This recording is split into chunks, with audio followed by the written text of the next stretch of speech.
Jamie Rome, our acting director for the National Hurricane Center, and then we will have our FEMA administrator, Deanne Criswell, joining us. So we're going to be talking about the Hurricane Ian and also the latest forecast and the expected impacts on Hurricane Ian here in Florida. All right? At the end, once we're done, we're going to take some questions, so just wait for me after that. All right? So without further ado, I'll pass it on to Jamie Rome. Thank you so much for coming out today to help us get our message, and our critical partners at FEMA for helping us to make one more push with respect to helping the residents of Florida in harm's way to get ready. All week we've been talking about preparedness, preparedness, preparedness. Get your kit in order, get situated. But now, as watches start to be posted for portions of the Florida coastline, we're now in the action phase. We now need people to start taking action. Some evacuation orders have been ordered by emergency officials in the impacted area, and there's more to come, probably later today. And I want to stress that if you're ordered to evacuate, that you must comply with those evacuation instructions.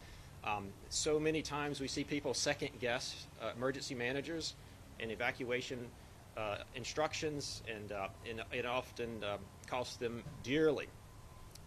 The portion of the coastline that is expected to be impacted, there's two things that concern me. First and foremost, it hasn't had a major hurricane impact in a long, long time, so we have a lot of coastal residents that probably don't have a ton of experience with major hurricanes. Also, this portion of the coastline, the west coast of Florida, is incredibly vulnerable to storm surge, very, very vulnerable to storm surge. And this is the quintessential case of not focusing on the exact track, because we won't have to have the track make, or the center make a direct hit for there to be significant storm surge along the Florida west coast. We're indicating the potential for as much as 10 feet of storm surge in portions of the Florida west coast. If you need a reference to what 10 feet of storm surge looks like, this pole here, that would be about to the top of that pole to give you a reference of what it could look like. And this pole is colorized to reflect our forecast products so that you can get a sense of what those forecasts mean from a perspective. And so I just again want to stress that if you've been ordered to evacuate, it's very, very important that you follow those instructions from local emergency managers. Thank you. Well, good afternoon, everybody. It's really great to be here today. I'm Deanne Criswell, the FEMA administrator, and I'd like to just start out by thanking President Biden for quickly approving the emergency declaration just hours after Governor DeSantis had requested the emergency declaration. And I think, as you saw earlier today, we've added more counties into that emergency declaration. What that declaration does is it gives the governor and his team the ability to get reimbursed for a lot of the costs that they're incurring right now to make sure that they are ready to support residents for this storm. And it also gives FEMA the ability to continue to move resources into the area and stage resources to support the immediate response needs after the storm passes. I would, as you heard from Jamie, Hurricane Ian is projected to have significant impacts across Florida. And the path of the storm, I don't want people to get necessarily focused on just the direct path and the direct impact of the storm. We are going to see some direct impacts along the west coast of Florida and into the Panhandle, but everybody in Florida is going to have potential impacts from this storm. What we are seeing from a lot of the storms, a lot of the hurricanes that we have experienced over the last year, is significant amount of rain, and this storm is no different. It's going to bring a significant amount of rain, which means that people inland are going to be subject to inland flooding. And so it's really important that everybody listen closely to what your local officials are telling you to do. I think, as you have heard from Governor DeSantis as well as his director, Kevin Guthrie, that the threats from this storm, they are significant. They are serious. And so, again, listen to your local officials. If they ask you to evacuate, listen to them. And what you can do now is make sure that you know where you're going to evacuate to, you know how you're going to communicate with your family members to let them know that you're safe, and make sure that you're putting together all of your important documents that you might need. But also, you may be asked to shelter in place. You may be asked to stay where you're at. And if you are asked to stay where you're at, make sure that you have the supplies that you need to support yourself for a few days. I would say that everybody that's in the path or even on the edge of the path of this storm should expect to see power outages. I think I heard Governor DeSantis say that earlier today. So make sure that you're charging all of your cell phones right now and you're making copies of important documents. You're going to need those after the storm passes. We are also at FEMA monitoring the potential impacts of the states north of Florida. So once it leaves Florida, what those impacts might be in Georgia and South Carolina. And I'll be reaching out to the governors there as we get more information. In terms of some of the FEMA support that's going on right now, we have sent a really strong team of emergency managers that are embedded in with the state office in Tallahassee. We've sent urban search and rescue teams to be pre-staged to really complement the really incredible capability that Florida already has. We have commodities that are located across the United States. We are pre-positioning some of them closer to Florida, so we'll be able to move those in very quickly if needed once the storm passes. And yesterday we activated our Regional Response Coordination Center in FEMA Region 4, and we activated our National Response Coordination Center at headquarters. This allows us to bring our full federal family together in one place to make sure that we can coordinate all of the needs and the requests that come from the state. So what I can say is that the federal government, we are ready to support Florida's efforts. And my message to everybody listening today is this. Make sure that you do not underestimate the impacts of this storm. I also have concerns, as Jamie mentioned, about the fact that this part of the state has not experienced a hurricane in nearly 100 years, but I also worry about individuals that have moved to the area that have never experienced a hurricane. And so we want to make sure that they are heeding the advice of their local officials. Some of the steps that you can take right now is make sure that you're signing up for emergency alerts. Know how you're going to get information. You can sign up for local emergency alerts in the counties and the cities where you live. You can sign up for the FEMA app that will also give you real-time weather alerts. Getting information and knowing how you're going to get information is incredibly important. Again, if you're asked to evacuate, know where you're going to go. Know what the route is that you're going to take and what it is that you're going to need to take with you. If you have pets, don't forget to bring supplies for your pets as you evacuate. And again, if you're asked to shelter in place, make sure that you have the supplies you need to support yourself. I'd also like to say that we know that there's many individuals that perhaps have access and functional needs. And so making sure that you are taking the extra steps to know what it is that you're going to need to do and reaching out to your local officials to understand what resources that they have available to you. It's my understanding that Florida does have some assistance available to help people evacuate if they need assistance. And so making sure that you're taking those steps right now. And then the last thing I also always like to say, and what I see after any major event like this, is helping your neighbors. We always see people helping people, neighbors helping neighbors. Incredibly important, especially if you know of somebody who has not experienced a storm like this before. Helping them understand what it is they need to do. Checking in on your neighbors that might need some special assistance after the storm passes. Really, our neighbors, they are our first responders, and the work that they do after a storm passes really helps the first responders do their jobs more quickly and more efficiently. So I'll just repeat really quick on some of the steps that you can do. Make sure you're signing up for local emergency alerts, making sure you're identifying local shelters if you need to go to one, know what your evacuation plan is, check on your neighbors, and encourage all of your loved ones to do the same. I think if you've heard me say before, and I'll just say it again, we are ready. FEMA is ready to support Governor DeSantis and his state's efforts to respond to this incident. We will be here through the response and any recovery that's needed. Thank you very much. Thank you, Deanne, so much.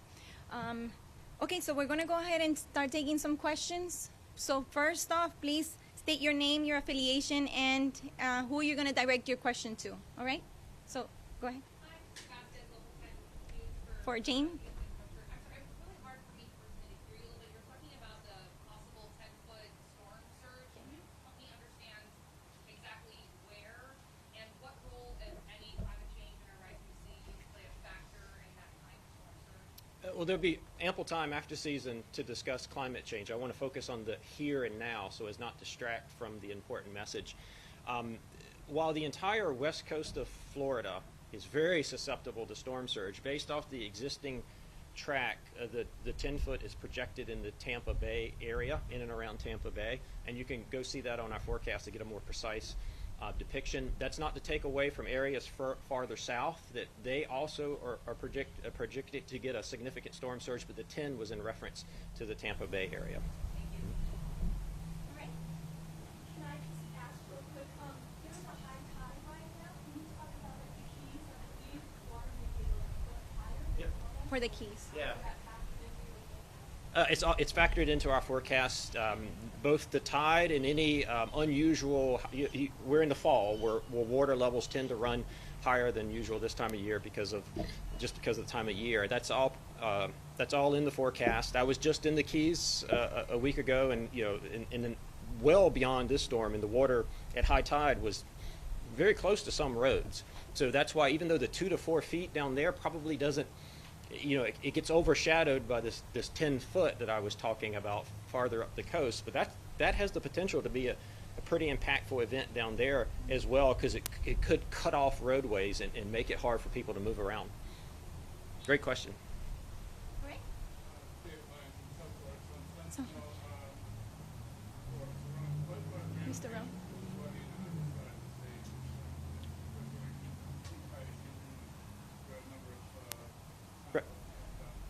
So you're talking about Southeast Florida? So Southeast Florida, as the current projections, it would, we would have a little bit higher than normal, water levels that would obviously be disruptive in certain places, but wouldn't rise to the level of life-threatening based off the current forecast. Was that your question? Hello, I'm available with there's an insurance crisis, property insurance, but there are a lot of uninsured properties, condos down the coast. Does FEMA play a role in the loss of property and homes when it comes to that, when there's no insurance? It's a great question. So the number one resource for individuals to start their recovery efforts is through their insurance, but we do understand that there are a lot of families that are either underinsured or have no insurance. Those types of costs are the types of costs that are eligible for FEMA programs, but keeping in mind that FEMA programs are not designed to replace insurance, but they are designed to help jumpstart that recovery process and get some of those initial repair measures in place so people could stay in their homes.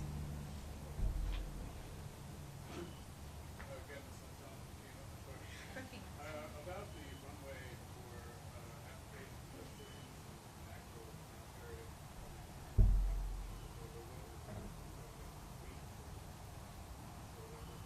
Yeah, so right now what we have is what we call a pre-landfall emergency declaration. This gives the state of Florida the ability to get reimbursed for a lot of the emergency measures that they're putting in place to make sure that they can protect Floridians. After the storm has passed, we will assess the damages to that storm, and if the governor deems that there's been enough damage to ask for a federal major disaster declaration, that could potentially include damage to homes. We just need to wait and see what the impacts from the storm are and see if there is a request. Okay, one more question? Yes. Comment with CBS News. What's your message to a lot of diehard Floridians that have said they've written out hurricanes before? They're saying right now, you know what, we have undergone this before, and we've been safe, and every year they tell us to panic, but we don't have to panic. Just ride it out. What's your message to them? That's a very good question, and one that is near and dear to my heart. I've been here for 23 years, and after hurricanes, we often go in to survey the damage and also interview people to see what they heard and what they didn't hear, to help them react to the storm. And the one thing I hear most common after these disasters is, if I had only known it would be this bad. And so I think that's my message to them, is we're trying to communicate to you that it can be that bad. And so, hopefully, I don't want to interview anybody after an event in this disaster area. I want them to get out if ordered to do so, by evacuation orders, so that they'll be safe. All right. Well, that concludes our briefing for today. If you have any questions, please contact me, Maria.Torres at NOAA.gov, or also you can contact Jeremy Edwards at FEMA.DHS at .gov. All right? Thanks you and have a great afternoon. Spanish? Sí, no tenemos español.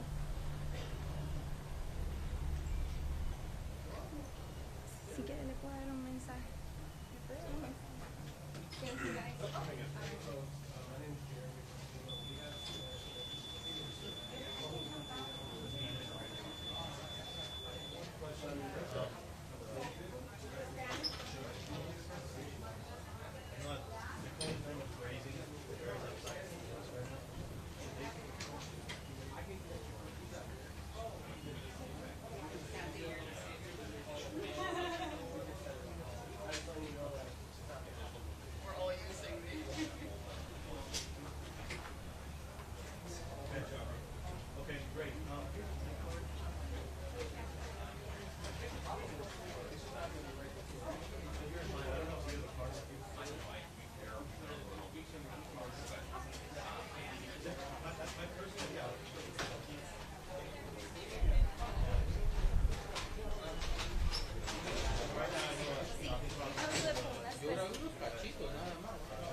So yeah, you can have it. Yeah, you're good. Reach out to the Okay. for Spanish and And you already